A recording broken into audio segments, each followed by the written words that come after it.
ঘড়ির কাঁটায় তখন দুপুর 1:20। শুক্রবার রাত গড়িয়ে শনিবারের ভোর, সকাল গড়িয়ে হয়েছে দুপুর।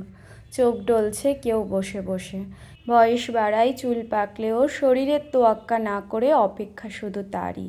গোটা রাজপথ ধরে মানুষ শুধু অপেক্ষা করছে একজনেরই, শহরের রাজরানী, সকলের মা, সবার আবেগ, সবার ঐতিহ্য, কৃষ্ণনগরের বুড়িমার।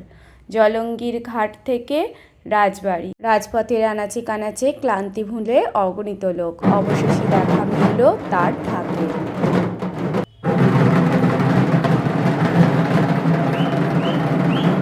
দীর্ঘ থেকে দীর্ঘতর অপেক্ষার অবসান ঘটল, কিন্তু দুপুর গড়িয়ে দুপুরে শেষ লগ্ন উপস্থিত হলো।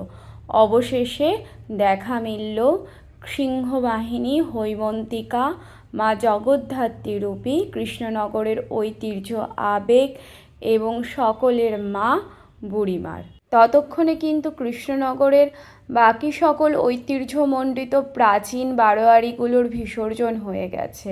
সবার বিসর্জনের পর সব দায়িত্ব সম্পন্ন করে গোটা কৃষ্ণনগরবাসীকে একসাথে নিয়ে ধীরে ধীরে তিনি রওনা দেন জলঙ্গি ঘাটের উদ্দেশ্যে। একজন কৃষ্ণনগরের মানুষ বলেই যে কথাটা বলছি তা না, মন থেকেই বলছি। কৃষ্ণনগরের জগদ্ধাত্রী পুজোর ভাসানে যে ভাইবসটা আছে সেটা কিন্তু অন্য কোথাও গেলে পাওয়া মুশকিল।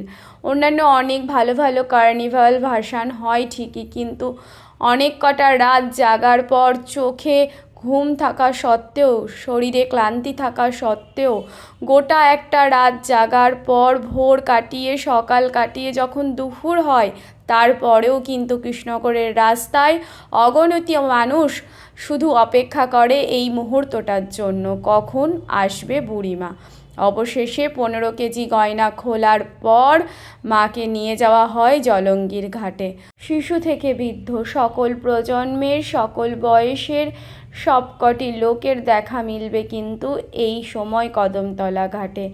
সবাই নিজের চোখের লেন্সে বন্দি করতে চায় এই মুহূর্তটাকে, নিজের সেলফোন ব্যবহার করে ক্যাপচার করে রাখতে চায় একটা বছরের জন্য রাজরানীর শেষ বিদায়ের মুহূর্ত। একটাই কথা, আবার এসো মা, অপেক্ষায় থাকবো একটা বছর।